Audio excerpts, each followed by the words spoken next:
우리 아이는 봄철마다 알레르기 반응에 콧물과 재채기로 고생을 합니다. 크면 좀 괜찮아질까요? 어떻게 치료하면 좋을까요? 안녕하세요. 황태환 원장입니다. 봄이 되면 어김없이 찾아오는 알레르기 비염, 기관지 점막이나 코점막이 예민한 호흡기 알레르기 환자들은 계절의 변화에 민감하게 반응하게 됩니다. 도대체 이유가 뭘까요? 알레르기 비염은 성인과 소아를 가리지 않고 발생합니다. 5년간 3월이 되면 평균 20.4% 환자가 증가했고 지난 10년간 환자 수는 약 10배 정도 증가했습니다. 최근 극심해진 미세먼지와 초미세먼지로 더욱 늘어나고 있는 추세입니다. 봄이 되면 옷차림도 얇아지고 나들이나 바깥 활동 등 외출이 늘어납니다. 이때 환절기 심한 일교차와 꽃가루, 미세먼지, 황사 등 호흡기를 자극하는 요소들이 아이들을 위협하게 되죠.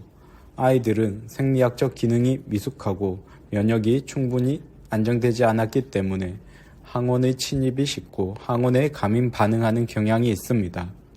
알레르기 비염이란 코 점막에 흡착된 항원성 물질에 알레르기 반응을 일으켜서 코 점막의 감인 반응, 즉 염증 반응이 반복됩니다.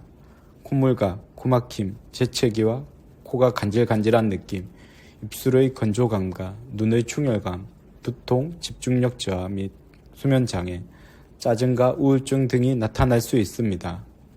특히 알레르기성 비염인 줄 모르고 환절기마다 감기에 걸린다고 생각해 감기약만 복용하는 경우가 많기 때문에 비염 치료 시기를 놓치고 오랫동안 고생하는 경우가 많습니다. 한의학적으로 알레르기성 비염은 페비신의 양기가 부족하여 저항력이 떨어진 상태를 원인으로 봅니다. 소청용탕, 현계영교탕, 보중익히탕, 신이산 등 항알레르기와 항염증 효과가 있는 한약 처방들로 증상을 개선하고 재발과 만성화를 예방할 수 있습니다. 또한 침 치료를 통해 폐와 코의 기운을 잘 돌게 하며 코 점막과 약해져 있는 비강의 면역력을 높여줍니다. 호흡기 스프레이와 연고로 생활관리 중에 증상을 관리하고 호흡기 면역력을 높일 수 있습니다. 방부제가 없는 천연 한약재로 만들어져 아이들도 안전하게 사용이 가능합니다. 한약의 알레르기 비염 증상을 완화시키는 효과는 다양한 실험과 논문을 통해서도 확인되고 있습니다. 61개의 의료기관이 함께 참여한 임상연구에서 이중맹검 비교 시험으로 소청용탕 한약이 알레르기 비염 증상을 개선시키고 안전하다는 것이 증명되었습니다. 또한 비염 환자들을 대상으로 실험한 논문을 통해 침 치료가 알레르기 비염 환자의 점막 면역을 조절하여 알레르기 반응과 염증을 감소시킴을 확인하였습니다. 가정에서는 비염 증상을 완화시켜주는 영양혈, 상성혈, 인당혈, 혈자리 주변을 틈틈이 지압해 주세요. 코 주변 혈액순환을 돕고 코막힘을 해소해 호흡을 편안하고 시원하게 도와줍니다.